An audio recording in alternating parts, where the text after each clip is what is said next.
चलो दोस्तों, हम स्टार्ट करें उससे पहले। सॉरी सर, वो ज़ूम थोड़ी दिक्कत दे रहा था। हाँ, कोई बात नहीं, कोई बात नहीं। आओ जी, हम टॉपिक को स्टार्ट करते हैं। प्यारे दोस्तों, पहले फेज़ के अंदर हम सारे टॉपिक को रिवाइज करेंगे। आज ध्यान से करना क्योंकि हमारा चैप्टर पूरा हो गया। आज इन सारे टॉपिक, सारे कंसेप्ट को लेकर हम केस स्टडी को कवर करेंगे एंड दैट्स वेरी इंपॉर्टेंट। और इसकी केस स्टडी बहुत शार्प और बहुत अच्छी आती है। ध्यान से देखना। सबसे पहले पॉइंट वाइज ना ये हमारे दिमाग में होना चाहिए कि इस चैप्टर में कितने पॉइंट है। पहला पॉइंट क्या, दूसरा पॉइंट क्या, तीसरा पॉइंट क्या। अब मैं स्लाइड बदलने से पहले आपसे पूछूंगा, बताना क्या पॉइंट आएगा, तो सब बताना। सबसे पहला पॉइंट को याद दिलाओ।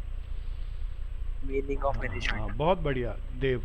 Meaning of management. Meaning of management में हमने क्या सीखा, एक तो खास स्टोरी सीखी थी।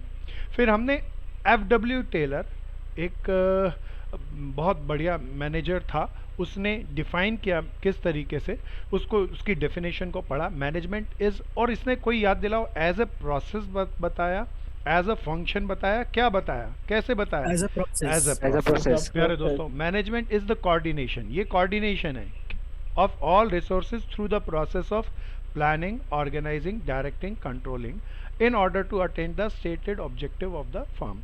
So प्यारे दोस्तों, इसका चार्ट बन जाता है प्रोसेस का, तो प्रोसेस का चार्ट हम इसके अंदर लिख देंगे और साथ में लिख देंगे it helps in attending the stated objective of the organisation.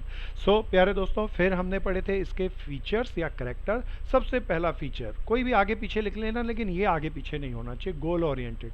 फिर मल्टी डायमेंशन, तीन डायमेंशन याद दिलाओ। Management for work, management for, work, हाँ, पीपल, पीपल, और मैनेजमेंट फॉर ऑपरेशन। ऑपरेशन। इसके सब पार्ट हमने पढ़े। फिर हमने पढ़ा कंटिन्यूस प्रोसेस, फिर ग्रुप एक्टिविटी है, इंटेंजिबल है, डायनामिक है, ऑल प्रिवेसिव है। तो ये सारे करेक्टर हमने इसके पढ़े। मल्टी डायमेंशन के अंदर हमने ये तीन डायमेंशन और इसकी डिटेल पढ़ी थी। प्रोसेस को डिफाइन करना हो तो planning, organizing, staffing, directing, controlling, और थ्रू कोऑर्डिनेशन बीच में और लिख लें और उसके साथ और अटैच कर दें तो बहुत बढ़िया हो जाएगा। प्यारे दोस्तों, ये हमने कुछ केस स्टडी ले ली थी।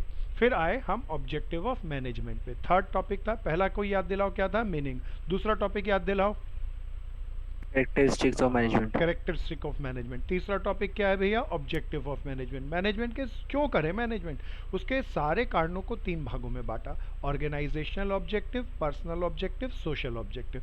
ऑर्गेनाइजेशन का सबसे बड़ा इंपॉर्टेंस क्या है, पहले सर्वाइव की सोचेगा, फिर प्रॉफिट मैक्सिमाइजेशन की, फिर ग्रोथ मैक्सिमाइजेशन की। सीरियल वाइज है, आगे पीछे मत करना। पर्सनल ऑब्जेक्टिव में सबसे पहले कोई क्या कहेगा, मुझे एडिक्वेट सैलरी मिलनी चाहिए, एडिक्वेट रेम्यूनरेशन मिलना चाहिए, फिर गुड वर्किंग कंडीशन मिलनी चाहिए, ट्रेडिंग एंड डेवलपमेंट मिलना चाहिए, एंड रिकॉग्निजेशन मिलनी चाहिए। सोशल ऑब्जेक्टिव को हम आगे पीछे कर सकते हैं, क्वालिटी अच्छी होनी चाहिए, रीजनेबल प्राइस पे मिलनी चाहिए, हेल्थ वेल्थ पे कोई नेगेटिव इंपैक्ट नहीं होना चाहिए, इको फ्रेंडली होना चाहिए। प्यारे दोस्तों, इस पर बहुत केस स्टडी आएगी आज की। सो ये हमने केस स्टडी कर ली थी। फिर प्यारे दोस्तों, चौथा पॉइंट, पहला पॉइंट हमने पढ़ा मीनिंग, सारे पॉइंट को दिमाग से सीरियल वाइज दिमाग में डालो। फिर दूसरा हमने पढ़ा फीचर, तीसरा क्या पढ़ा, कोई याद दिलाओ अभी, ऑब्जेक्टिव। ऑब्जेक्टिव्स। प्यारे दोस्तों, चौथा था इंपॉर्टेंट। इंपॉर्टेंट में सबसे बड़ी इंपॉर्टेंट तो इजी अचीवमेंट ऑफ गोल्स है। एफिशिएंसी और इफेक्टिवनेस बढ़ जाती है, डायनामिक ऑर्गेनाइजेशन बन जाती है। पर्सनल ऑब्जेक्टिव अभी हमने जितने पढ़े थे चारों, वो फुलफिल हो जाते हैं। सोशल ऑब्जेक्टिव फुलफिल हो जाते हैं, वो जो अभी हमने चारों पढ़े। पांचवा पॉइंट है प्यारे दोस्तों, प्रॉफिट्स के बाद, इंपॉर्टेंस के बाद, लेवल ऑफ मैनेजमेंट। तीन लेवल ऑफ मैनेजमेंट के थ्री लेवल होते हैं। टॉप लेवल मैनेजमेंट, ये फ्रेम करते हैं प्लान्स एंड पॉलिसीज। दूसरा मिडल लेवल, ये इंटरप्रिएट करते हैं प्लान एंड पॉलिसीज को। प्यारे दोस्तों, तीसरा एग्जीक्यूट करते हैं प्लान एंड पॉलिसीज को। अकाउंटेबिलिटी या रिस्पॉन्सिबिलिटी नीचे से ऊपर की तरफ जाती है, अथॉरिटी ऊपर से नीचे की तरफ जाती है। सो प्यारे दोस्तों, बीच में किसी को भी कोई क्वेरी हो तो मन में पूछ लीजिएगा। ये हमने केस स्टडी अभी कर ली थी। So function of management, function के अंदर सबसे पहला planning, organizing, staffing, directing, controlling, और सबसे बीच में कोऑर्डिनेशन कब होता है, प्लानिंग के पे, ऑर्गेनाइजिंग पे, स्टाफिंग पे, डायरेक्टिंग पे, कंट्रोलिंग पे, या ऑलवेज हमेशा चलता रहता है। ऑलवेज। हाँ, ऑलवेज ऑलवेज। चलता रहता है। प्यारे दोस्तों, हमने इसके क्वेश्चन के क्या कोऑर्डिनेशन की डेफिनेशन थी, इंटीग्रेट करता है ऑल ऑर्गेनाइजेशन की, ऑल एक्टिविटी को, और ऑल मैनेजमेंट को। प्यारे दोस्तों, फीचर क्या थे, ग्रुप एफर्ट को इंटीग्रेट करता है, यूनिटी ऑफ एफर्ट्स को इंश्योर करता है, कंटिन्यूस प्रोसेस है, ऑल प्रिवेसिव है, और रिस्पॉन्सिबिलिटी ऑफ ऑल मैनेजर है। प्यारे दोस्तों, प्रिवेसिव के अंदर हम इस तरीके के चार्ट बना सकते हैं। ये हमने केस स्टडी कुछ कर ली थी। इसके बाद आए थे नेचर ऑफ मैनेजमेंट पे, मैनेजमेंट एज अ साइंस। प्यारे दोस्तों पेपर में लिखा आ जाता है, अभी मेरा एक भाई बोला था वो एक वर्ड खा रहा था, और वर्ड खाना बिजनेस स्टडी में बहुत गड़बड़ है, तो वर्ड बिल्कुल नहीं खाना। मैनेजमेंट एज साइंस है, मैनेजमेंट एज आर्ट है, मैनेजमेंट एज प्रोफेशन है, लेकिन management as not only science है, नॉट ओनली आर्ट्स है, नॉट ओनली प्रोफेशन है। प्यारे दोस्तों यहाँ ओनली बड़ा ही कीमती वर्ड है, तो इसको ध्यान से, इसको क्वेश्चन की कोई भी केस स्टडी आए इसके अंदर आते हैं इस तरह के, तो उसे ध्यान से श्योर कीजिएगा। साइंस क्या होती है? Systematic body of knowledge. Science के जो प्रिंसिपल बनाते हैं वो ऑब्जर्वेशन के बेसिस पे होते हैं, वो रिपीटेड एक्सपेरिमेंट होते हैं, वो यूनिवर्सल वैलिडिटी के साथ होते हैं। मैनेजमेंट में भी सारे के सारे ये चारों क्वालिटीज़ हैं, इसीलिए मैनेजमेंट साइंस है। अब आर्ट्स, आर्ट का पहला क्या है? थ्योरेटिकल नॉलेज है। पर्सनल एप्लीकेशन से हम आर्ट्स के अंदर अपनी को एनहांस कर लेते हैं, और प्रैक्टिस करने से, ऑब्जर्व करने से भी एप्रिशिएशन होता है, और मैनेजमेंट में भी ये तीनों क्वालिटीज़ होती हैं। प्रोफेशन की पहली क्वालिटी थी ये बॉडी ऑफ स्पेसिफिक नॉलेज है। रिस्ट्रिक्टेड एंट्री हर कोई नहीं बन सकता, प्रोफेशनल ऑर्गेनाइजेशन है, इन ऑर्गेनाइजेशन के कोड ऑफ कंडक्ट हैं। चारों के चारों करेक्टर मैनेजमेंट में भी लागू होते हैं। प्यारे सर दोस्तों, एक पॉइंट था कि रिस्ट्रिक्टेड एंट्री में लिखा हुआ था कि कोई भी बंदा मैनेजर बन सकता है, नेसेसरी नहीं है कि उसके पास कोई स्पेशल डिग्री हो उसके लिए। प्यारे दोस्तों एक भाई मेरा पूछता है रिस्ट्रिक्टेड एंट्री के अंदर कोई भी क्या मैनेजमेंट मैनेजर बनने के लिए रिस्ट्रिक्टेड एंट्री नहीं है या है? प्यारे दोस्तों अब हम थोड़ा सा इसको डिटेल में लेते हैं, क्योंकि एक मित्र ने इसके बारे में कुछ पूछा, तो ध्यान से सुनना। अगर आज की डेट में कोई 12th पास करके टाटा कंपनी में, रिलायंस कंपनी में, किसी मल्टीनेशनल कंपनी में किसी मैनेजर की पोस्ट पे जाए, तो क्या वो इसे एक्सेप्ट करेंगे? नहीं करेंगे सर। नहीं करेंगे। तब दो तरह की चीज़ें होनी चाहिए, या तो आपके पास बहुत अच्छी क्वालिफिकेशन होनी चाहिए, या फिर आपका बहुत बड़ी, अगर क्वालिफिकेशन नहीं है तो आपका एक्सपीरियंस इतना ज़्यादा होना चाहिए कि किसी कोई कहे मेरे पास 50 साल का एक्सपीरियंस है और मैंने ये अचीवमेंट की है, तो उस केसेस पे ही आपको एंट्री मिल सकती है एज ए मैनेजमेंट पोस्ट पे, अदरवाइज नहीं मिल सकती। इसीलिए रिस्ट्रिक्टेड एंट्री है। क्या मेरे भाई समझ में आ गया अग्रवाल? यस सर, बट फिर ना बुक रीड करने पे कंफ्यूजन हो जाती है सर। कंफ्यूजन नहीं दोस्त, अब ध्यान से सुन लो। क्योंकि मैनेजमेंट एक साइंस के साथ आर्ट भी है, तो आर्ट में हर एक व्यक्ति का देखने का नज़रिया अलग है, और उस नज़रिए से भी हमें देखना आना चाहिए। तो बुक वाला कोई, आप अपनी एनसीईआरटी की बुक का जो पब्लिशिंग डेट है वो देखना, उस डेट के ऊपर वो नज़रिया जायज़ था। सो आज का नज़रिया हम पढ़ना चाहेंगे, ताकि खाली मुझे आपको 12th के लिए नहीं पढ़ाना, और हम इसीलिए पढ़ना चाहते हैं कि आज का प्रेजेंट फिनोमिना क्या है, तो वो चीज़ को ज़्यादा अच्छे तरीके से हम लोग ओके समझें। सर। आगे चलेंगे प्यारे दोस्तों। भैया ये बहुत इंपॉर्टेंट है, और इस पे सबसे ज़्यादा केस स्टडी आती है। हमने पहली क्लास में इसके बारे में कुछ चर्चा करी थी, लेकिन आज थोड़ा सा डिटेल में कर लेते हैं। इफेक्टिवनेस और एफिशिएंसी को याद दिलाना। इफेक्टिवनेस का इंपॉर्टेंट वर्ड, इंपॉर्टेंट लेटर क्या था? टी। और एफिशिएंसी में इंपॉर्टेंट लेटर क्या था? सी। सी। प्यारे दोस्तों इसका 2 मार्कर या 3 मार्कर इसका डिफरेंस आ जाता है, तो डिफरेंस की एक टेबल में आपके लिए बना के लेके आया। सबसे पहले it refers to complete the job on time. बिल्कुल ध्यान से सुनना, ये टाइम पर, इफेक्टिवनेस में टाइम आ रहा है। अच्छा, इसको अच्छा होगा टाइम को आप बोल्ड करके लिख दें, सो देखने में और बाद में समझने में आसान रहेगा। एफिशिएंसी में सी आ रहा है, सी को बोल्ड करके लिख दें। सो जॉब को टाइम के विद इन कंप्लीट कर लेना, स्टैंडर्ड टाइम के विद इन कंप्लीट कर लेना इफेक्टिवनेस को रिप्रेजेंट करता है। जॉब को स्टैंडर्ड कॉस्ट के विद इन कवर कर लेना एफिशिएंसी कहलाता है। सो प्यारे दोस्तों डेफिनेशन, ऑब्जेक्टिव क्या है? To achieve the result in time. प्यारे दोस्तों to conduct the cost benefit analysis, हम कॉस्टिंग को बढ़ाएं नहीं, कॉस्ट को रिड्यूस करें, कॉस्ट को कंट्रोल करें, ये इसका बेसिक मोटिव है। इसमें मेन कंसिडरेशन किस पे देते हैं? टाइम पे। इसमें मेन कंसिडरेशन किस पे देते हैं? कॉस्ट पे। प्यारे दोस्तों ध्यान से इसका डिफरेंस लिख लेना, इस पे अभी हम केस स्टडी को कवर करेंगे। बहुत अच्छी और बहुत स्मार्ट केस स्टडी इसकी आती है। मैं 1 मिनट के लिए रुक रहा हूँ। इफेक्टिवनेस और एफिशिएंसी का मीनिंग तो हम जानते थे, पर डिफरेंस के 2 या 3 पॉइंट हम कैसे रेज करें, तो उसका एक स्लाइड के अंदर हमने आपके लिए बनाया। प्यारे दोस्तों आगे चलते हैं। क्या किसी का रह तो नहीं गया? प्यारे दोस्तों सबका हो गया? इसका ध्यान से नोट्स बना लेना। हमने 9 पॉइंट पर लिया, 9 पॉइंट है टोटल इस चैप्टर के अंदर। अब आते हैं इसकी सबसे स्मार्ट केस स्टडी पे। अब सब पार्टिसिपेट करना, कोई चुप मत बैठना प्यारे दोस्तों, ध्यान से करना, मजा आएगा। सो पहला, बिल्कुल ध्यान से देखना प्यारे दोस्तों, Rama cloth limited target to produce 20,000 shirts per month. प्यारे दोस्तों टारगेट दिया 20,000 शर्ट प्रोड्यूस करनी चाहिए एक महीने में एट अ कॉस्ट ऑफ 500। प्यारे दोस्तों ये हमारे लिए स्टैंडर्ड टाइम हो गया। 20,000 शर्ट एक महीने में बनानी है तो स्टैंडर्ड टाइम हो गया। और प्यारे दोस्तों ये सारा हमें 500 रुपये में बनाना है। ये हमारे लिए कोई बता दो 500 क्या हुआ, एक्चुअल कॉस्ट या Cost. Standard cost? स्टैंडर्ड बहुत बढ़िया, this is called standard cost. So हमने इसको डिफाइन किया। अब हम थोड़ा सा और आगे चलते हैं। The production manager achieve the target. अच्छा टारगेट अचीव कर लिया तो इसका मतलब एक महीने में 20,000 शर्ट बना ली। और प्यारे दोस्तों उसने क्या बना ली, 1 मंथ में 20,000 शर्ट्स प्रोड्यूस कर ली और 450 रुपीज़ में कर ली। अब कोई मुझे बताओ ये एफिशिएंट है या इफेक्टिव है या दोनों है? सर दोनों है। बहुत बढ़िया प्यारे दोस्तों, टाइम पर सारा काम पूरा कर रहा है तो एफिशिएंट है। प्यारे दोस्तों कॉस्ट के विद इन 500 की हमारी स्टैंडर्ड थी, एक्चुअली उसने 450 में ही बना लिया तो प्यारे दोस्तों एफिशिएंसी भी है। प्यारे दोस्तों इफेक्टिव भी है, एफिशिएंट भी है। लेकिन मैं अब दूसरी चीज पूछता हूँ, ये ज्यादा स्मार्ट है। प्यारे दोस्तों उसने कहा टारगेट अचीव कर लिया तो कोई बताओ एक महीने में 20,000 से ज्यादा बनाई होगी, कम बनाई होगी या पूरी बनाई होगी? पूरी प्यारे पूरी। दोस्तों अगर मैं कहूं आप इफेक्टिवनेस को परसेंटेज में बताओ तो आप क्या कहते हो? 100%। बहुत बढ़िया, 100% है। 20,000 शर्ट दी और 20,000 बना दी, 100%। अब एफिशिएंसी को देखना प्यारे दोस्तों, एफिशिएंसी अब 500 में बनानी थी, उसने 450 में बनाई है। अब बता दो एफिशिएंसी 100% है या उससे भी ज्यादा है? उससे भी ज्यादा है। प्यारे दोस्तों एफिशिएंसी अब ज्यादा है क्योंकि हमें ये काम 500 रुपए में करना था, this is the standard cost, और हमने ये काम कम में करके दिखाया, that is called actual cost. प्यारे दोस्तों 450, अगर मैं कहूं एफिशिएंसी को, दिस इज 450, एफिशिएंसी को परसेंटेज में बनाओ तो प्यारे दोस्तों 100% से ज्यादा है। रटना नहीं कोई फॉर्मूला, 100% से ज्यादा निकालना है तो कोई बताओ छोटे नंबर को ऊपर लिखूं या बड़े नंबर को? बोलो बोलो बोलो।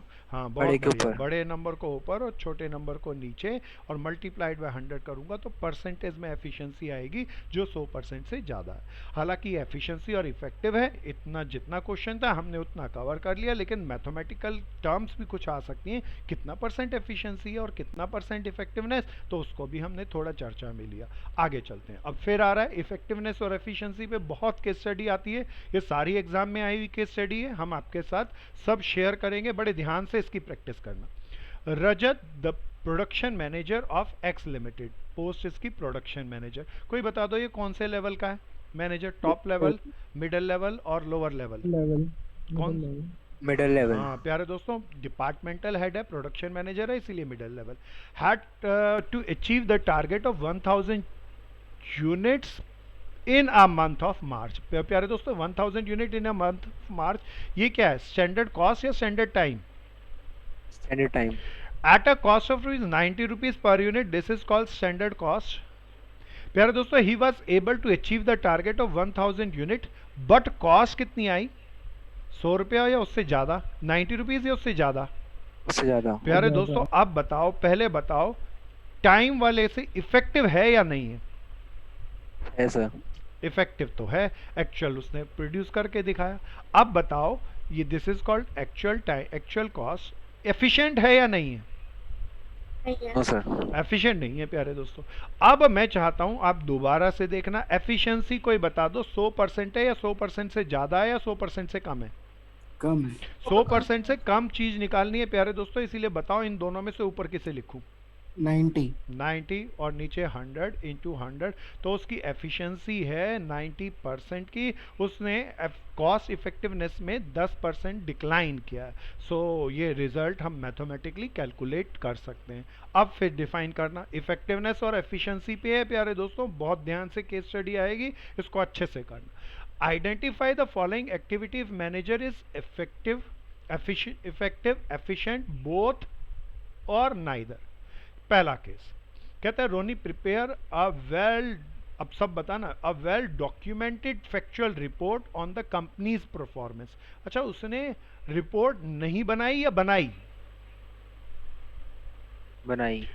But she could not present it in board meeting as she could not complete it on time। प्यारे दोस्तों गड़बड़ क्या हुई?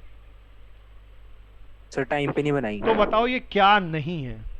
सर इफेक्टिव नहीं है यार। इफेक्टिव नहीं है। और क्या है? एफिशिएंट। बना ली उसने, टाइम पर नहीं बनी, तो एफिशिएंसी तो है लेकिन इफेक्टिवनेस नहीं है। सो प्यारे दोस्तों फिर आगे चलते हैं। सर एफिशिएंसी कैसे होगी? एफिशिएंसी क्योंकि उसने रिपोर्ट बनानी उसे आती थी, उसने बनाई तो एफिशिएंट तो है वो, पर उसने टाइम पे नहीं बनाई इसीलिए इफेक्टिव नहीं है। क्या ये समझ में आया प्यारे? सर बट इस केस में कॉस्ट का तो कुछ यूज नहीं हाँ, हुआ। ये कॉस्ट हमेशा कॉस्ट की तरीके से नहीं लगेगी। जो आप काम कर सकते हैं उसके एफिशिएंसी के लिए तो वर्ड यूज किया जाता है, तो हमेशा कॉस्ट के लिए नहीं, जनरली कॉस्ट के लिए आता है। तो केस स्टडी में थोड़ा इधर उधर होगा, उसे देखना है। क्या ये एफिशिएंसी समझ में आ गई मेरे दोस्त? सर क्योंकि उसने काम पूरा कर लिया इसलिए वो एफिशिएंट है, हाँ, बट टाइम पे नहीं हुआ इसलिए इफेक्टिव इफेक्टिव नहीं। नहीं है, बस बिल्कुल। ठीक है सो प्यारे दोस्तों आगे चलेंगे। ये थोड़ी सी चीजें ध्यान से देखना, हमेशा ही टाइम और हमेशा ही कॉस्ट नहीं होगी, उसके रिस्पेक्ट में और दूसरी चीजें भी आ सकती हैं। प्यारे दोस्तों best roadway promise to deliver the goods in time and charge extra money. प्यारे दोस्तों उसने कहा टाइम पे मैं दे दूंगा और उसने एक्स्ट्रा मनी चार्ज की from mister Singh, but goods were not delivered on time. अब बताओ, सबसे पहले बताओ ये इफेक्टिव है? No sir. नहीं भैया। भाई डिलीवरी नहीं हुई टाइम पे तो इफेक्टिव कहां से हुई? प्यारे दोस्तों अब एफिशिएंसी बता दो। नहीं है सर। हाँ क्यों नहीं है? बिल्कुल नहीं है। क्यों नहीं है? एक्स्ट्रा मनी सर, भी extra money भी है। कॉस्ट भी बढ़ गई और टाइम पे माल भी नहीं पहुंचा, ना तो एफिशिएंसी है ना इफेक्टिवनेस है। सो आगे चलते हैं। फिर ध्यान से देखना, बहुत अच्छा सा है, बहुत मजेदार सी केस स्टडी है। केस स्टडी आजकल ऐसी आ रही है, टेक्निकल है। अगर हमें कंसेप्ट क्लियर है तो हम पूरे मार्क्स के लिए केस स्टडी के थ्रू जा सकते हैं और बहुत आसान सा है, टाइम ज्यादा नहीं लगता। प्यारे दोस्तों mister x, next case study को हम लेते हैं। Mister x the director of a company. कोई मुझे बता दो डायरेक्टर का मतलब कौन सा लेवल ऑफ मैनेजमेंट है? Top level. Top level management. Many time he got involve in top level management है। टॉप लेवल मैनेजमेंट वाला क्या कर रहा है? Got involve like procurement of raw material. अरे रॉ मटेरियल को इकट्ठा करने के लिए रात को गाड़ी आती है तो पहुंच जाता है मॉल लेने के लिए। प्रोडक्शन के लिए भी खुद ही खड़ा हो जाता है। डिस्पैच, माल जा रहा होता है मार्केट में तो भी उसके लिए खुद खड़ा हो जाता है। एम्प्लॉयज का डिसिप्लिन मेंटेन करने के लिए भी खुद खड़ा हो जाता है। कोई मुझे बता दो क्या टॉप लेवल मैनेजमेंट के क्या काम होते हैं वो बताओ। प्लान और पॉलिसी को बनाना। प्लान एंड पॉलिसीज को, ये यहाँ पे किसी भी काम में प्लान एंड पॉलिसीज को नहीं बताया तो इस फॉर्म के प्लान एंड पॉलिसी फीचर्स के तो बिल्कुल जीरो होंगे प्यारे दोस्तों, और ये बहुत लंबे टाइम पर तक सर्वाइव ऑर्गेनाइजेशन नहीं कर सकेगी। सो यहाँ बीमारी है केस स्टडी में। Name the level of management mister X belongs to. कोई बता दो। Top level. Top level. प्यारे दोस्तों कहता है do you think he must be involve in such activity. बताओ ये procurement of goods, purchase, dispatch of goods and employ discipline, क्या इस कामों के लिए इन्हें जाना चाहिए? नहीं भैया, इसके लिए तो कौन से ये procurement of raw material, production, procurement of raw material, production के लिए किसको जाना चाहिए? कोई याद दिलाओ। Middle level. मिडिल लेवल के लिए। प्रिक्योरमेंट ऑफ रॉ मटेरियल ये तो लोअर लेवल मैनेजमेंट के लिए। Dispatch of goods lower level. Employees discipline middle level as well as lower level, दोनों का कंबाइंड। तो ये एक्टिविटी टॉप लेवल मैनेजमेंट के लिए नहीं है। अगर टॉप लेवल मैनेजमेंट इन एक्टिविटीज को करेगा तो कोई बता दो फॉर्म का क्या क्या काम नहीं हो सकेगा? प्लानिंग एंड पॉलिसी मेकिंग नहीं हो सकेगा। प्यारे दोस्तों give the two important function of mister x must perform. तो क्या क्या होना चाहिए? पॉलिसी फॉर्मेशन होना चाहिए और प्लानिंग फॉर्मेशन होना चाहिए। प्लानिंग ठीक ढंग से करें। तो ये दो काम का यहाँ पे लैकनेस है इस ऑर्गेनाइजेशन में। सो अच्छे से करना, ध्यान से करना। ये सारी की सारी केस स्टडी की मैं पीडीएफ बना के क्लास के बाद आपको भेजूंगा, इसके अच्छे से नोट्स लिखना। प्यारे दोस्तों अब ये बताओ, ये केस स्टडी के अंदर एक वर्ड यहाँ लिखना, एक वर्ड ये यहाँ पे थोड़ा सा 2-4 लाइन लिखनी है, यहाँ एक वर्ड लिखना। तो मेरा यहाँ पे सुझाव है, इतना तो कोई भी लिखेगा, आप कुछ इसे कुछ स्पेशल तरीके से लिखें। प्रेजेंटेशन कुछ खास बना के लिखनी है और ऐसा हमें बिजनेस स्टडी में खास ध्यान रखना है। प्यारे दोस्तों आगे चलते हैं। बहुत अच्छी बड़ी केस स्टडी है, ध्यान से सुनना। Management of a global limited fulfil all it's objective. प्यारे दोस्तों मैनेजमेंट के ऑफ ग्लोबल लिमिटेड के जितने ऑब्जेक्टिव थे वो फुलफिल किए and the organization is able to work efficiently and effectively. Okay जी, it is using environment friendly method of production, oh eco friendly है भैया, of production and dispose of goods the waste material by either recycling it, eco friendly है प्यारे दोस्तों, और using this same for the landfill in such a manner that the aquatic life is not disturbed। सो बिल्कुल कौन सा method use कर रहे हैं, इको फ्रेंडली मेथड को यूज कर रहे हैं डिस्पोज ऑफ करने के लिए। It also provide employment opportunity, society की हेल्प के लिए भी काम कर रहे हैं to the disadvantage section of the society. अब प्यारे दोस्तों बिल्कुल ध्यान से सुनना, ये सारे पैराग्राफ के अंदर, ये पैराग्राफ में कौन सा तीन ऑब्जेक्टिव याद दिलाओ, ऑब्जेक्टिव ऑफ मैनेजमेंट पहले तीन याद दिलाने। ऑर्गेनाइजेशनल ऑब्जेक्टिव, शाबाश, पर्सनल ऑब्जेक्टिव और सोशल ऑब्जेक्टिव। अब ये कहता है यहाँ पे कौन सा ऑब्जेक्टिव फुलफिल किया, सोशल। प्यारे दोस्तों सारी की सारी बात सोशल ऑब्जेक्टिव की है। प्यारे दोस्तों आगे चलते हैं। State any two other two objective which they should fulfil. अब बता दो कौन कौन से। Organizational objective and personal objective. Which two value is the company achieving by their activity। अब इसकी दो पॉजिटिविटी हमें निकालनी है। So it is using economy environment friendly method of production and waste management, दूसरी इंपॉर्टेंट बात है, हम तीन निकाल सकते हैं। फिर ये क्या कर रहा है, employment opportunity to disadvantage section of the society. उसने कितनी पूछी है, दो पूछी है। अच्छा दो पूछी है, हमें तीन निकल रही है, बताओ कितनी लिखनी चाहिए। दो। हाँ प्यारे दोस्तों फालतू मत लिख के आना बिजनेस स्टडी के अंदर। सो दो पूछी हैं तो दो ही लिख के आओ, तीन निकल रही है, निकलने दो, आगे चलेंगे। नेक्स्ट बहुत शानदार केस स्टडी है, मजेदार सी है, सब ध्यान से पार्टिसिपेट करना, अच्छे से प्रैक्टिस करना प्यारे दोस्तों। इन एबीसी लिमिटेड, प्यारे दोस्तों बिजनेस स्टडी की आज की बीमारी यही है, लोग पहले क्वेश्चन के कंसेप्ट को, चैप्टर के कंसेप्ट को नहीं समझते। अच्छा कुछ लोग चैप्टर के कंसेप्ट पे खूब काम कर लेते हैं, समझ लेते हैं, स्कूलों में भी समझा दिया जाता है, फिर केस स्टडी की प्रैक्टिस नहीं कर पाते। सो प्रैक्टिस करना केस स्टडी की कंसेप्ट को समझ के बहुत जरूरी है, तो वो ध्यान से सबको करना। The purchase department purchase 20 ton of raw material. अच्छा जी यहाँ पे आ गया परचेज डिपार्टमेंट की बात आई, परचेज डिपार्टमेंट ने परचेज किया 20 टन फॉर प्रोडक्शन डिपार्टमेंट, तो एक परचेज डिपार्टमेंट हो गया, एक प्रोडक्शन डिपार्टमेंट हो गया। Although only 15 ton was needed by the production department. अब बताओ प्रोडक्शन में डिमांड कितने की जरूरत थी, 3 टन। उसने खरीद कितना दिया परचेज डिपार्टमेंट ने, 20 टन। बताओ किस डिपार्टमेंट ने गड़बड़ करी है, परचेज डिपार्टमेंट। बिल्कुल, due to this goods were over produce. अच्छा अब बताओ अब किस डिपार्टमेंट ने गड़बड़ की, प्रोडक्शन ने भी पाप कर दिया, उसने खरीद दिया, फालतू खरीद दिया, वो स्टोर करके रखता, उसने बना भी दिया। And were not accepted by the sale department. अब तो सेल डिपार्टमेंट वाला अड़ेगा, बोलेगा माल कम चाहिए था, आपने बहुत ज्यादा बना दिया। As a result some good remain unsold, वो तो होना ही था। Which aspect of management is lacking, very simple, coordination नहीं है। प्यारे दोस्तों give two importance of above asked element, दो फायदे बता दो कोऑर्डिनेशन के। Help in achievement of goal, help in achievement of goal, और कोशिश करो बहुत सारे बन जाएंगे, बनाते रहो। helps in growth of industry। हाँ growth of industry, enhance efficiency और इफेक्टिवनेस। प्यारे दोस्तों कुछ भी बना लो, बहुत सारे बन जाएंगे। तो आगे चलते हैं प्यारे दोस्तों, बड़ी केस स्टडी है, फिर ध्यान से सुनना। बड़ी केस स्टडी आए तो उसके अंदर आंसर के अंदर ज़्यादा समय नहीं लगता दोस्तों। आजकल केस स्टडी को ध्यान से समझना, इंपॉर्टेंट पॉइंट्स को, इंपॉर्टेंट फैक्ट्स को पहले ही अंडरलाइन करके रखना। अगर एक पैराग्राफ की केस स्टडी को हमने पढ़ने में दोबारा पढ़ने लग गए तो प्यारे दोस्तों तब हमारा पेपर स्ट्रक हो जाएगा। तो इसीलिए एक बारी में ही पढ़ना है और फाइनल सारी चीज़ों को बनाना है।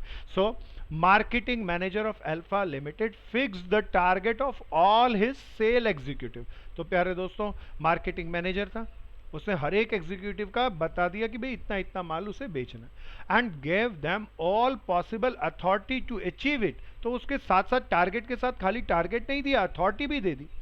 दे were asked to submit to him their performance report at the end of month. अब ये और भी अच्छा काम कर रहा है, उसकी एंड में परफॉर्मेंस रिपोर्ट्स भी ले रहा है। all of them did the same. On the receipt of report, the expected and actual results of the sale executive were compared. प्यारे दोस्तों दोबारा से वर्ड बड़े कीमती आ रहे हैं, कोई बताना actual results of sale representative, वो एक्सपेक्टेड और एक्चुअल को कंपेयर किया गया। मैं यहाँ पे इन शब्दों को लेकर आपसे पूछता हूँ, यहाँ पर इन वर्ड्स में कौन सा फंक्शन ऑफ मैनेजमेंट आपको डिफाइन हो रहा है? कंट्रोलिंग। प्यारे दोस्तों कंट्रोलिंग में ये करते हैं, एक्चुअल डाटा लेते हैं, स्टैंडर्ड्स लेते हैं और उसे कंपेयर करके करते हैं। On this basis future course of action was decided. प्यारे दोस्तों अब बता दो कौन सा एक्शन है इस लाइन में? Planning. हाँ, अब ये इसने कंट्रोलिंग के बाद प्लानिंग लगा दिया। The sale executive also wrote in their reports what are the expectation of the consumer from the company. Majority of them had written that they wanted the company to cooperate in the construction of धर्मशाला। अरे भैया आप ये देखना, अब ये आखिरी में क्या आ रहा है। अच्छा, जो एग्जीक्यूटिव हैं वो कोई और हैं या सेल एग्जीक्यूटिव हैं? बताओ बताओ, प्रोडक्शन एग्जीक्यूटिव हैं या सेल एग्जीक्यूटिव हैं जो सारे लोग हैं? इन सारे लोगों ने कहा कि धर्मशाला बननी चाहिए, अलग अलग शहरों में जाते होंगे, रहने के लिए जगह नहीं होती होगी, तो इसीलिए धर्मशाला के लिए प्रपोजल दिया। The marketing manager place this demand before the board of director and this was happily accepted. तो प्यारे दोस्तों कोई बता दो यहाँ कौन सा ऑब्जेक्टिव फुलफिल हो रहा है? Social. बिल्कुल, सोशल Personal. ऑब्जेक्टिव भी हो रहा है और पर्सनल ऑब्जेक्टिव भी हो रहा है। पर्सनल क्यों हो रहा है? क्योंकि वर्कर्स को मिलेगा। सोशल क्यों हो रहा है? क्योंकि सोसाइटी के लिए भी, धर्मशाला खाली हमारे वर्कर्स के लिए नहीं। आइडेंटिफाई द, अच्छा ध्यान से पढ़ना, फंक्शन लिखा है या फंक्शंस लिखना है? फंक्शंस। अब बताओ कौन कौन से फंक्शन मैनेजमेंट के यहाँ पे हो रहे हैं। पहले सारे फंक्शन याद दिलाने हैं, पहले जल्दी नहीं करेंगे। कौन कौन से सारे फंक्शन थे? पहला प्लानिंग। प्लानिंग, दूसरा organizing, staffing, directing, controlling and coordination. अब बताओ कौन सा यहाँ पे कौन कौन से हो रहे हैं? Controlling and planning. हाँ, सबसे पहले कंट्रोलिंग लिखें या प्लानिंग? बोलो बोलो बोलो। प्यारे दोस्तों पहले ही लाइन में उसने फिक्स द टारगेट कहा है, ये सारा काम प्लानिंग का है। तो पहले प्लानिंग, फिर कंट्रोलिंग, फिर दोबारा प्लानिंग हो रहा था। सो सर कोऑर्डिनेशन भी होगा ना इसमें तो? छुपा हुआ है, कम लाइन है, लेकिन प्लानिंग और कंट्रोलिंग की तो एकदम बिल्कुल साफ साफ है। Okay, so in the above paragraph by quoting the relative relevant line, अब तो लाइनें हम कोट कर सकते हैं। फिक्स द टारगेट, फिर ये हो गए हमारी किसकी? प्लानिंग की। On the basis the future course of action was decided, ये भी सारा काम किसका हो गया? प्लानिंग का। फिर प्यारे दोस्तों एक्चुअल को एक्सपेक्टेड के साथ कंपेयर किया, ये कंट्रोलिंग का हो गया। which two values are given to the society? कोई बता दो सोसाइटी की दो वैल्यू। कोशिश करो, कोशिश करो। दो वैल्यू सोसाइटी को क्या क्या फायदा हो रहा है यहाँ पर? कोई बताओ ना। कंस्ट्रक्शन ऑफ धर्मशाला। हाँ, पहला फायदा हो गया ट्रैवलर्स के लिए रेजिडेंशियल प्रॉब्लम को सॉल्व कर रहा है ना भैया? ट्रैवलर्स की हेल्प कर रहे हैं, तो जो भी ट्रैवलर्स होंगे वो सारे इसको यूज कर सकेंगे। दूसरा, कोशिश करो एक और। सर कंज्यूमर की एक्सपेक्टेशन के हिसाब से रिपोर्ट्स बना रहे हैं। कंज्यूमर की एक्सपेक्टेशन के हिसाब से रिपोर्ट बना रहे हैं, बहुत बढ़िया। तो फुलफिल कर रहे हैं, कंज्यूमर एक्सपेक्टेशन को कंसीडर कर रहे हैं, बहुत बढ़िया। ये दो वैल्यू बहुत अच्छी थी। Which objective are being highlighted here? अब ऑब्जेक्टिव बताओ, पहले तीन ऑब्जेक्टिव बताओ। Organisational, personal and social. प्यारे दोस्तों अब ऑब्जेक्टिव्स लिखे हैं या ऑब्जेक्टिव लिखे हैं? विच, तो हम मुझे तीन बताएं, एक से ज्यादा बताने हैं या एक ही बताना है? एक ही बता। प्यारे दोस्तों हो सकता है अब एक से ज्यादा हो, लेकिन उसमें से जो ज्यादा उभर के आ रहा होगा हमें, क्योंकि एक के लिए बोला है इसीलिए वही बताना। कोई बता दो अब कौन सा ऑब्जेक्टिव? सोशल। हाँ बिल्कुल, सोशल ऑब्जेक्टिव धर्मशाला बना के उसने फुलफिल किया। सो प्यारे दोस्तों बिल्कुल ध्यान से करना, अच्छे से करना। अच्छा, मैं अगर यहाँ कह दूं ऑब्जेक्टिव्स बताओ, अब इस सारे पैराग्राफ में एक से ज्यादा थे। सोशल ऑब्जेक्टिव के लिए सबसे ज्यादा लाइनें थी, नो डाउट अबाउट इट, लेकिन मैं कह दूं यहाँ सारे ऑब्जेक्टिव बताओ जो यहाँ पे फुलफिल हो रहे हैं, तो कोई बता दो। पर्सनल भी होगा। हाँ पर्सनल भी है, और बताओ। फर्म की ग्रोथ के लिए टारगेट बनाया, रेक्टिफाइड कर रहे हैं। सो प्यारे दोस्तों, ऑर्गेनाइजेशनल ऑब्जेक्टिव भी तो फुलफिल कर रहे हैं ना। सो तीनों ऑब्जेक्टिव थे छुप छुप के, लेकिन बेस्ट एक था। आगे चलेंगे। सर चल- पर्सनल तो कंज्यूमर्स के टर्म से पर्सनल हुआ ना। बिल्कुल कह सकते हैं।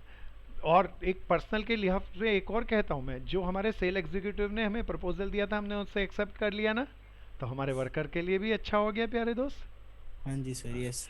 चलिए आगे चलें। तो इस तरीके से हमें सोचना है। जब हमारी केस स्टडी आएगी तो किताब का कंटेंट या चैप्टर का कंटेंट तो हमें पता होना चाहिए, लेकिन उसके साथ और ज़्यादा गहराई से सोचना है। यही तो खूबसूरती है केस स्टडी की। 3 groups of employee in a Ganga Limited are working at different posts. अब बड़े ध्यान से सुनना। The first group is responsible for survival and growth of organization. अच्छा, 3 ग्रुप, कोई बताओ 3 से रिलेटेड कोई टॉपिक इस चैप्टर में हमने पढ़ा? Level of level of management. अब ये फर्स्ट ग्रुप जो सर्वाइवल और ग्रोथ ऑफ ऑर्गेनाइजेशन के लिए जिम्मेदार है, थोड़ी सी और आगे लाइन पढ़ते हैं, थोड़ा और क्लियर होगा। This group continuously keeps on watch over the business environment with a view of coping with their changes going on the business environment. This group immediately discuss the change to be brought about in the company's plan. प्यारे दोस्तों बताओ, ये group कौन से level of management का होगा? Top level. बिल्कुल सारी बात कह दी। टॉप लेवल क्या क्या काम करता है, सो उसकी बात कहता है। The second group is to explain the policy by the superior to the employee and developing the feeling of cooperation among the all departments. प्यारे दोस्तों ये बता दो कौन सा हुआ? बोलो बोलो बोलो। Sir lower level. मैं जरा आगे पढ़ देता हूँ, जरा ध्यान से देखना। The third group is responsible for maintaining quality and safety standards and minimizing wastage. अब पहले इसको बता दो ये कौन सा हुआ? लोअर लेवल यही है ना भैया। प्यारे दोस्तों ये तो एक्सप्लेन कर रहा है प्लान एंड पॉलिसीज को बाय सुपीरियर। सो प्यारे दोस्तों ये तो मिडिल लेवल ही हुआ। सर उसने टू द एम्प्लॉयज लिखा था तो इसीलिए लगा कि तो टू द एम्प्लॉयज का मतलब अपने फोरमेंस भी तो एम्प्लॉयज हुए दोस्त। सो ध्यान से पढ़ना इन चीज़ों को। यहाँ पे नंबर भी बड़ी तेजी से आते हैं और नंबर जाते भी बहुत तेजी से केस स्टडी में, तो दोनों ही बातें हैं। Identify the level of management discussed in the above paragraph by quoting the relevant line. तो लाइनों को कोट करके हम लिख देंगे, हम डिफाइन कर लेंगे। प्यारे दोस्तों किसी को कोई प्रॉब्लम है तो प्लीज पूछो। वो क्योंकि एक्सप्लेन कर रहा है इसीलिए वो मिडिल लेवल है। हाँ बस एक्सप्लेन करना प्लान एंड पॉलिसीज को, यही काम है मिडिल लेवल का। To employees, employees doesn't means कि वर्कर को ही कर रहा है, एम्प्लॉयज तो सारे एम्प्लॉयज हैं, एक कंपनी का सीईओ भी उसका एम्प्लॉय ही है। सो आगे चलते हैं। प्यारे दोस्तों बड़े ध्यान से सुनना, बहुत अच्छा सा। Rahul is planning to launch a new line of product in 2 year time. अब देखना उसने बनाया कि नया प्रोडक्ट लॉन्च करेगा 2 साल के अंदर। However at present he reduce its price by 10% to retain is existing customer. अब मैं इस लाइन को दोबारा से पढ़ देता हूँ। उसने सारा प्लान किया कि 2 साल के अंदर नई प्रोडक्ट लाइन, अपना जो प्रोडक्ट बेच रहा होगा उसके साथ साथ एक नया प्रोडक्शन स्टार्ट कर देगा। और however at present he has reduce its price by 10% to the retain his existing customer. इसका मतलब बाजार में कंपटीशन आ रहा होगा, कंपटीशन को फेस करने के लिए उसने अपना प्राइस कम कर लिया और फ्यूचर के प्लान्स को फ्यूचर के अंदर ग्रो करने के लिए उसने 2 साल के अंदर नया प्रोडक्ट लॉन्च करने के लिए प्लान किया। कहता है कौन से 2 ऑब्जेक्टिव फुलफिल कर रहा है? अब 2 मेन ऑब्जेक्टिव बताने हैं, बता दो। पहले बताओ इन ऑब्जेक्टिव में कौन कौन से ऑब्जेक्टिव, पहले आप बताओ। चलो 2 ऑब्जेक्टिव बताओ कौन कौन से, पहले तीनों ऑब्जेक्टिव बता दो। पहला ऑब्जेक्टिव फर्म का ऑर्गेनाइजेशनल ऑब्जेक्टिव, दूसरा पर्सनल ऑब्जेक्टिव, तीसरा सोशल। अब बताओ कौन सा, तो साफ है। ऑब्जेक्टिव्स लिखे हैं, 2 ऑब्जेक्टिव बताने जो फुलफिल किए, सोच के बताना, सब पार्टिसिपेट करो। ऑर्गेनाइजेशनल भैया ऑर्गेनाइजेशनल ऑब्जेक्टिव तो बिल्कुल साफ है, अपने सर्वाइवल के लिए सारी फाइट कर रहा है। ये पहली लाइन से ही क्लियर हो गया था। 2 साल में नई प्रोडक्ट लाइन ला रहा है, कंपटीशन को फेस करने के लिए प्राइस को उसने घटा दिया। प्यारे दोस्तों दूसरा कीमती है ये ऑब्जेक्टिव, और बताओ। पहला तो खोज लेगा कोई भी। सोशल। ऑब्जेक्टिव। बहुत बढ़िया। क्यों सोशल, कारण बताओ। तो ये सोसाइटी प्राइस रिड्यूस कर दिया। हाँ, प्राइस को रिड्यूस कर दिया, इसीलिए सोशल ऑब्जेक्टिव। कौन सा ऑब्जेक्टिव इसने फुलफिल नहीं किया? इन Personal. कोटिंग में पर्सनल की कोई कोटेशन हमें इस केस स्टडी में नहीं मिल रही। अब इसका गिव रीजंस दे देंगे ना प्यारे दोस्तों, क्यों ऑर्गेनाइजेशनल ऑब्जेक्टिव है? क्योंकि उसने कंपटीशन में अपने आप को सर्वाइवल के लिए। अच्छा, ऑर्गेनाइजेशनल ऑब्जेक्टिव के 3 ऑब्जेक्टिव पूरे याद दिलाओ। Survival, survival, profit, growth. और ग्रोथ। और ये तीनों ऑब्जेक्टिव पे काम कर रहा है। सर्वाइवल की भी बात कर रहा है, ग्रोथ की भी बात कर रहा है कि प्राइस घटा के उसने मार्केट शेयर को कैप्चर करने की कोशिश करी, और नई प्रोडक्ट लाइन से एक ग्रोथ भी कर पाएगा। तो ये तीनों फुलफिल हो रहे हैं, इसीलिए ऑर्गेनाइजेशनल ऑब्जेक्टिव है। सोशल ऑब्जेक्टिव क्यों है प्यारे दोस्तों? क्योंकि उसने प्राइस को रिड्यूस कर लिया, तो ये सोसाइटी के वेलफेयर के लिए। सो सर प्रॉफिट का ऑब्जेक्टिव इधर किधर आएगा? प्यारे दोस्त, अब ये प्रॉफिट का ऑब्जेक्टिव कैसे लेके आ रहा है? पहली चीज, अपना मार्केट शेयर मेंटेन कर रहा है। तो मार्केट शेयर मेंटेन करने से अपने प्रॉफिट को बचा पाएगा ना। और फिर अगले 2 साल के अंदर नई प्रोडक्ट लाइन ला रहा है, ये इसीलिए कर रहा है ताकि मोनोपोली में वापस आ जाए। हाँ सर, आ गया ना। आगे चलेंगे मेरे दोस्तों, ध्यान से देखना भैया, सब बिल्कुल ध्यान से, समझदारी से, अच्छे से एनालाइज करेंगे। ये सारी की सारी केस स्टडी में आपको भेजूंगा, आप अच्छे से बनाना। प्यारे दोस्तों, कहता है after every 3 month mister Ramakant offer the new scheme to its distributor.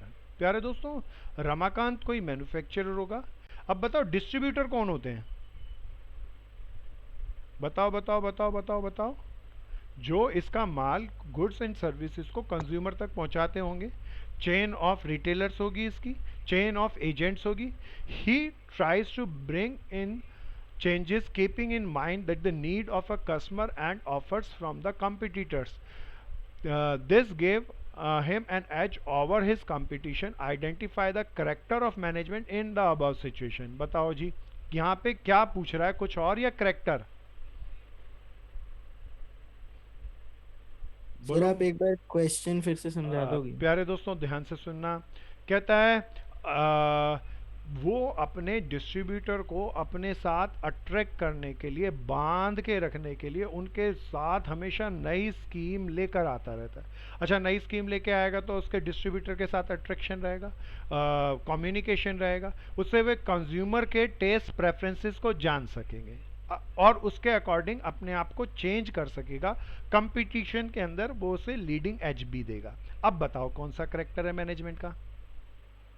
Dynamic. शाबाश बहन, बहुत बढ़िया। डायनामिक है, ये टाइम के अकॉर्डिंग, जैसे जैसे टाइम हो रहा है वैसे वैसे नई नई स्कीम लेके आ रहा है कस्टमर को अट्रैक्ट करने के लिए, डिस्ट्रीब्यूटर को अट्रैक्ट करने के लिए। So it's a dynamic, management is a dynamic function. So प्यारे दोस्तों आगे चलते हैं, दोबारा ध्यान से देखना। आ गया ना भैया सबको? नेक्स्ट चलेंगे। Toys and toys limited received a new order of 10,000 toys to be delivered in 15 days, following which the contract will be null and void. प्यारे दोस्तों, अगर हमने 10,000 15 दिन के विद इन नहीं दी, कम दी, तो हम पूरा कॉन्ट्रैक्ट खत्म हो जाएगा। To complete this mister Pankaj production manager plan to outsource the production. अब आउटसोर्स का मतलब क्या, कोई बताओ? बहुत मजेदार है। आउटसोर्सिंग हमने 11th क्लास की बिजनेस स्टडी में पढ़ी थी। कोई बता सकता है आउटसोर्सिंग का क्या सर मतलब? बिजनेस की नॉन कोर एक्टिविटीज को बाहर, मतलब हाँ, बाहर से किसी और बहुत बिजनेस में। बहुत बढ़िया। तो हमने यहाँ पे प्रोडक्शन खुद तो करेंगे ही करेंगे, बाहर किसी से, किसी की हेल्प लेकर प्रोड्यूस कर लेंगे। The production and deliver the order on time. The outsourcing of the production result increase in cost by 30%. Do you think that the production manager perform his duty efficiently or effectively? अब बताओ दोनों है क्या? No sir. Effective but not हाँ, efficient. Effective है but not efficient है। Reason दे देंगे, क्योंकि उसने टाइम पर दे दिया, इसीलिए इफेक्टिव तो है, लेकिन कॉस्ट 30% बढ़ गई, इसीलिए एफिशिएंसी नहीं है। प्यारे दोस्तों आगे चलते हैं। सर बिल्कुल। आजकल कोर एक्टिविटीज भी आउटसोर्स होती है ना? हाँ बिल्कुल, आजकल सब कुछ हो जाता है। बिल्कुल, कोर एक्टिविटीज़ भी आउटसोर्स होती हैं। सो चाइना क्यों डेवलप हुआ? क्योंकि अमेरिकन्स ने, यूरोपियंस ने अपनी सारी कोर एक्टिविटी चाइना शिफ्ट करी ना, इसीलिए चाइना एक मैन्युफैक्चरिंग हब बन गया, पूरे वर्ल्ड की फैक्ट्री बन गया। सो पहले तो खाली जो हेल्पिंग एक्टिविटी थी वो जाती थी, अब तो कोर एक्टिविटीज भी जाती। Gemini circus is organizing shows internationally. प्यारे दोस्तों, इंडिया का ये एक ऑर्गेनाइजेशन है, शायद इसने कुछ शोज देखे हो आपने कभी बचपन में, तो बहुत खास तरह के शोज न केवल इंडिया में पर वर्ल्ड वाइड जाकर ये लोग करते हैं। For the last 30 years their shows have been successful across the global. Of late their shows are not popular as they were in the past. तो after analyzing, अब आजकल अब प्रेजेंट के अंदर थोड़ी सी बात करते हैं। आफ्टर एनालाइजिंग, पहले तो बहुत अच्छे चलते थे, ग्लोबली बहुत अच्छा था, बाद में अब अच्छे नहीं चल रहे। They are thinking to bring the necessary change in their shows to gain the popularity. तो जेमिनी सर्कस आज से लगभग 20 साल पहले वर्ल्ड की एक बहुत बड़ी ऑर्गेनाइजेशन थी। अब जेमिनी सर्कस को कोई नहीं जानता, तो उसके लिए उसने सोचा कि जो भी चेंजेस उनके शोज के अंदर है वो उन्हें करने चाहिए ताकि उनकी पॉपुलैरिटी बढ़ जाए। Identify which character of management is reflected here. कोई याद दिलाओ? Dynamic function. Dynamic. बिल्कुल डायनामिक। वो अकॉर्डिंग टू टाइम चेंज नहीं की और करने की सोच रहे हैं, और यही है। सो प्यारे दोस्तों, which function of management is indicated here. अब बताओ, यहाँ पे पहला तो क्या था, करेक्टर, अब कौन सा फंक्शन है, एक ही बताना है प्यारे दोस्तों। कंट्रोलिंग।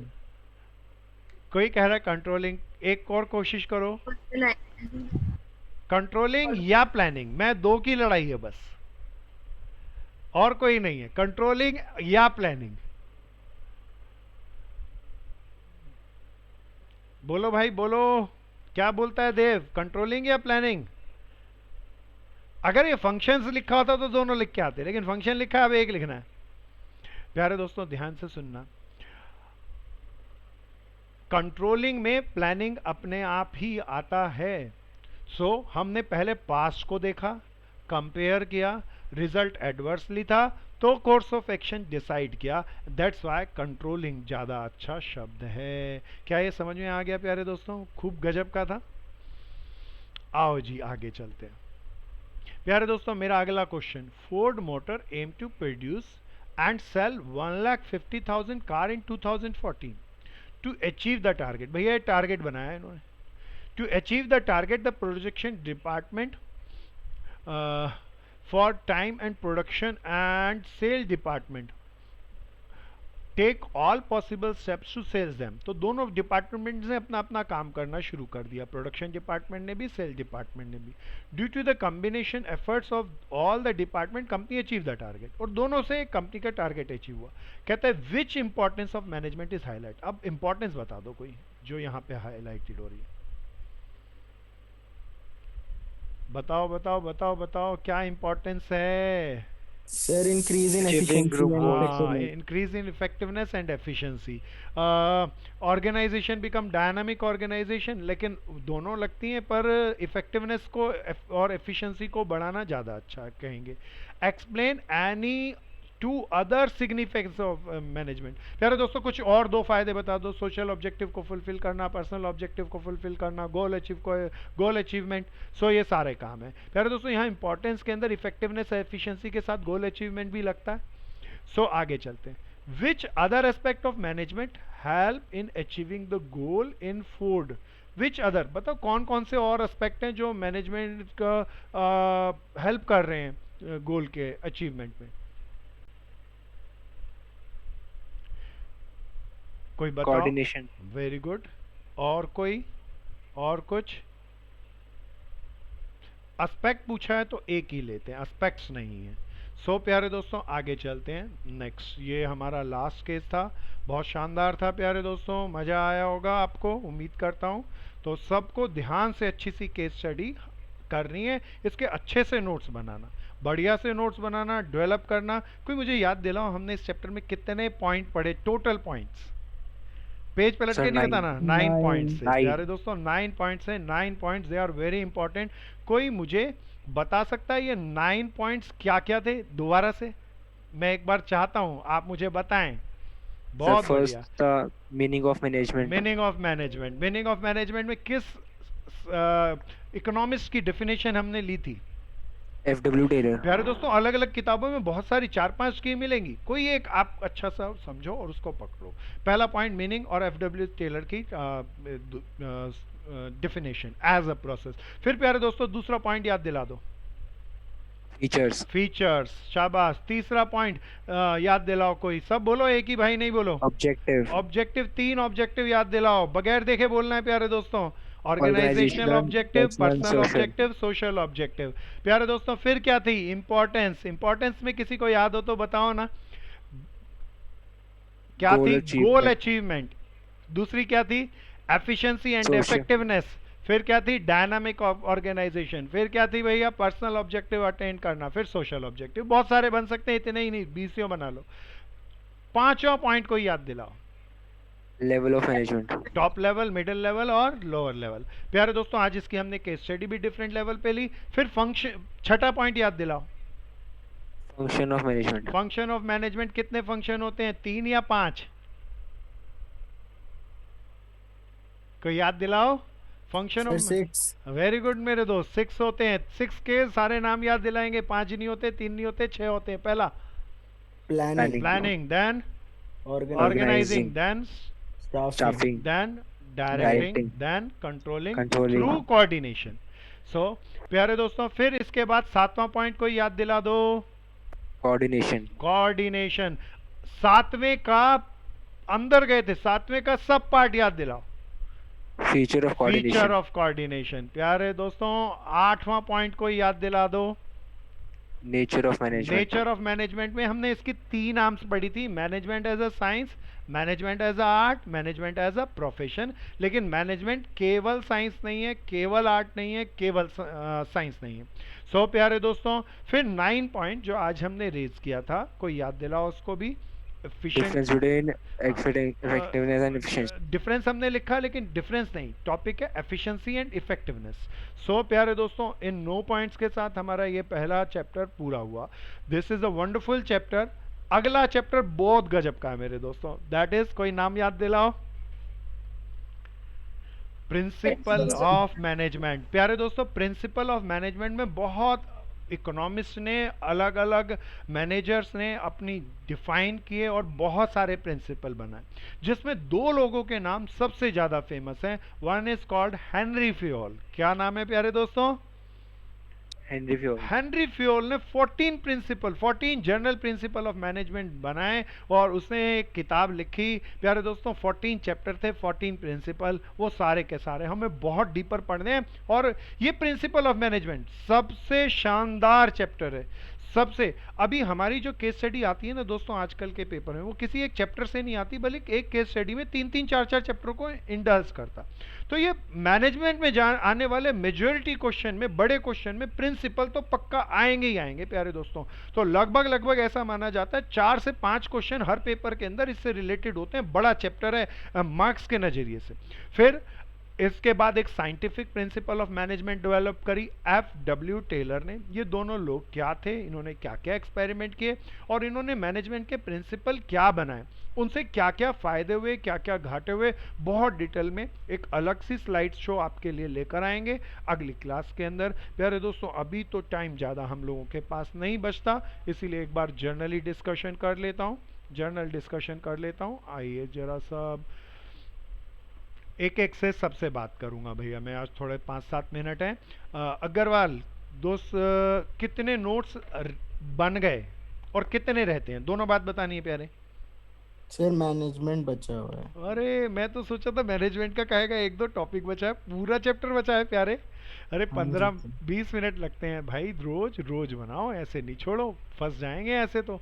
हमारा बिजनेस स्टडी का कोर्स हम बहुत तेज़ी से भगा रहे हैं और ये हमारा टारगेट है। प्यारे दोस्तों कुछ सब्जेक्ट ऐसे हैं जो हमें पूरे साल पढ़ने हैं, लेकिन बिजनेस के अंदर इसकी कोई आवश्यकता डीपर नहीं है।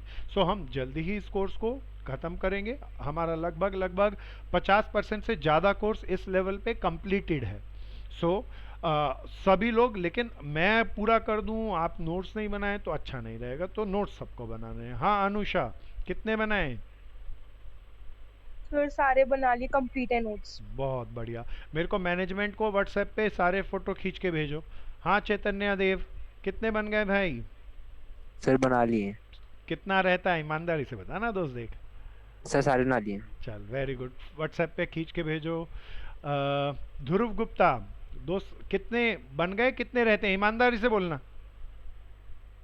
लास्ट क्लास के नोट्स रह गए। बाकी पूरे बन गए दोस्त? हाँ जी सर। तो पूरे करके मेरे को मैनेजमेंट के सारे नोट्स आप भेजिए ताकि मैं देखूं कि क्या कमियां रह गई, और जो ओके कमियां सर। रह गई तो बताऊंगा अभी। Okay sir. हर्ष जिंदल क्या आज बोल पाएगा दोस्त? भाई का शायद नहीं बोल पाएगा। जय सोनी आप बताओ। जय सोनी नोट्स बन गए दोस्त?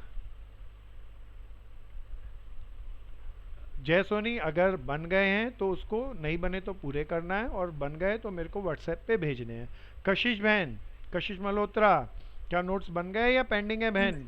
सब बन गए कितने पेंडिंग है ईमानदारी से बताना देख बहन। सर, सारे बन गए। अच्छा फिर भेजियो, मैं देखूंगा। बहुत बढ़िया।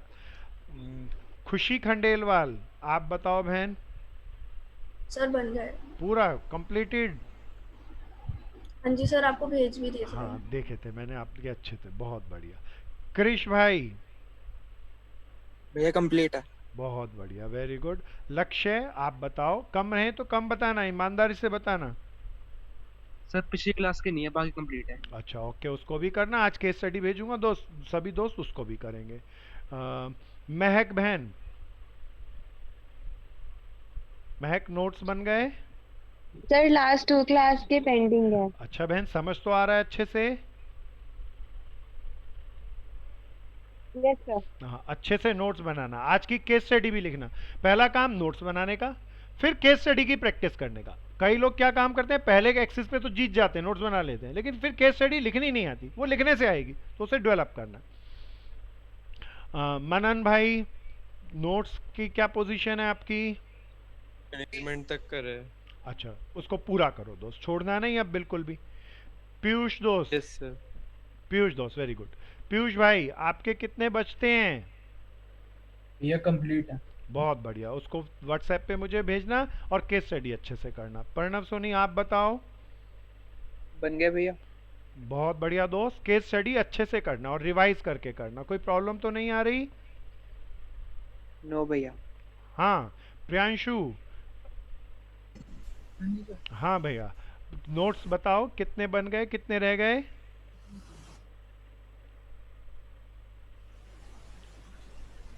तेज से बोलना है दोस्त। कंप्लीट है सर। बहुत बढ़िया, समझ में आ रहा है, कोई प्रॉब्लम तो नहीं? No sir. हाँ राधिका आपके नोट्स, complete हाँ है। मैंने देखे थे, बहुत अच्छे बनाए आपने, वेरी गुड। सक्षम गुप्ता यस सर। कितने नोट्स बचते हैं प्यारे दोस्त? सर पिछली क्लास के बचे हैं। अच्छा समझ तो आ रहा है अच्छे से? हाँ सर। आज पेंडिंग नहीं छोड़ना और केस स्टडी भी करना दोस्त। सेजल बहन क्या हाल चाल है? सर बढ़िया, सारे नोट्स कंप्लीट है। ठीक, बहुत बढ़िया, बहुत बढ़िया, वेरी गुड। वरुण बिवाल यस भैया। कितने नोट्स पेंडिंग है प्यारे दोस्त, ईमानदारी से बताना दोस्त एक। भैया फीचर्स ऑफ कोऑर्डिनेशन तक बन गए, उसके आगे। अच्छा तो दोस्त ज़्यादा नहीं बचता, 15 मिनट का काम छोड़ रखा, काहे छोड़ रखा है प्रभु जी। और नोट्स बनाते वक्त दोस्तों इतना ही नहीं, मैं चाहूँगा आपके पास कोई भी एनसीईआरटी किताब हो। जैसे अभी बिगनिंग के अंदर एक मेरा मित्र अग्रवाल था, वो बता रहा था कि इस किताब में ये लिखा वो लिखा, ये बहुत ज़रूरी है, नहीं तो आपको फ्यूचर में कोई भी कंफ्यूज कर देगा। तो अभी से पढ़ के फाइनल करके रखो। कोई अब दिसंबर के अंदर हम एनसीईआरटी उठा के बैठें और पढ़ें, वो अच्छी बात नहीं। तो अभी फुल एंड फाइनल करके खेलना है। हाँ यश खंडेलवाल क्या हाल चाल दोस्त? कोई प्रॉब्लम दोस्त? काम कितना पेंडिंग प्यारे? ये लास्ट क्लास से रह गया थोड़ा। छोड़ना नहीं प्यारे दोस्त, फर्स्ट आना है तेरे को, नहीं तो आएगा कैसे? योगेश भाई कैसे चल रही है पढ़ाई? भैया सही चल रही है। कितने नोट्स रह गए दोस्त? भैया मैनेजमेंट अभी रहती है। हाँ थोड़ी। पूरा चैप्टर, थोड़ी नहीं, देख तूने मंडे तक हो जाएगी। मंडे आज ही कर लियो दोस्त, मंडे का इंतजार मत करियो, नहीं तो देख कल 15 अगस्त है, 15 अगस्त अच्छे ओके से कर भैया। लियो। युवराज भाई क्या हाल चाल है? बढ़िया भैया। कितना रह गया मेरे दोस्त? ये सारा कंप्लीट है। Very good, very good. प्यारे दोस्तों आज की क्लास के लिए तो इतना ही। मेरे कुछ मित्रों की, कुछ नाम नहीं ले रहा मैं, कुछ बहुत कम मित्रों की फीस पेंडिंग रह गई है। जिनकी भी पेंडिंग रह गई है वो फीस अपनी कल तक जरूर सबमिट कराएं। बहुत बहुत धन्यवाद। अच्छा, ऐप पे सबका आ रहा है? कोई बताओ जिसका ऐप पे नहीं आ रहा हो बीसीसी। भैया मेरा नहीं आ रहा। नाम बोल दोस्त। भैया लक्ष्य। हाँ लक्ष्य, लक्ष्य एक बार दोबारा डालियो। आज मैं, कल 15 अगस्त है तो कोशिश करूंगा ऑफिस के स्टाफ को बुलाया है तो उनके साथ कोऑर्डिनेट करके इसको कवर करूंगा। भैया और हाँ, अकाउंट्स की क्लास नहीं आ रही है जो आपने डेथ ऑफ पार्टनर पढ़ाया था ना वो अच्छा अच्छा। बीसीसी ऐप डेथ पे नहीं वाला, आ रही है। डेथ वाला दोस्त मैंने आज ही डाला है। बाकी चैप्टर आ रहे हैं, डेथ को छोड़। हाँ हाँ भैया। फिर तेरा आ जाएगा, फिर कोई दिक्कत नहीं है, वो हो जाएगा। ओके भैया। और किसी की कोई प्रॉब्लम ऐप को लेकर? प्यारे दोस्तों, मेरे कुछ मित्रों ने पुराने सर मेरा चैप्टर, भी बीएससी नहीं आ रहा। बहन महक आपका बीएससी नहीं आ रहा, आप मेरे को रिक्वेस्ट डालना। और अच्छा, एक चीज़ और, अगर आपकी फीस अगर पेंडिंग है तो फिर वो ऐप ऑफिस वाले अपडेट नहीं कर रहे होंगे। तो किसी की भी फीस पेंडिंग हो तो उनका इसीलिए ही नहीं आ रहा होगा, तो वो जरूर प्लीज़ केयर कर लीजिए। सो महक बहन, आप भी मेरे को मैसेज डालना। कल मेरी कोशिश है, मैं कुछ एक मित्रों का रह गया था, उनके मैसेज आ रहे थे, लेकिन रोज़मर्रा की क्लासेस के शेड्यूल के साथ हम लोग नहीं कर पा रहे थे। तो कल मैंने स्पेसिफिकली कॉल किया है स्टाफ को, तो उससे क्योर कर लें हम आप सबको। प्यारे दोस्तों, किसी और मेरे मित्र की कोई प्रॉब्लम? असाइनमेंट मेरे सभी दोस्त अच्छे से करके भेजेंगे, सारी केस स्टडी करके भेजेंगे। अब हम हर एक चैप्टर का चेक करेंगे। अब हमारे यहाँ पूरा एक लिस्ट बन रही है कि कौन कौन से मित्र किस किस चैप्टर के असाइनमेंट भेज रहे हैं। कुछ मित्रों को तो मैं कहता ही नहीं हूँ, वो फिर भी भेजते हैं, बड़ी खुशी की बात है। सभी मित्र मेरे को उम्मीद है कर रहे होंगे, थोड़ा कम थोड़ा ज़्यादा हो सकता है, पूरा करें और अगली क्लास तक मुझे भेजें। आज के लिए इतना ही मेरे दोस्तों, बहुत बहुत चीज धन्यवाद। पूछनी थी सर। कौन मेरा भाई बोल रहा है? अग्रवाल। सर बस एक एस्पेक्ट ऑफ मैनेजमेंट पूछना था। एस्पेक्ट मतलब कोई भी कैरेक्टरिस्टिक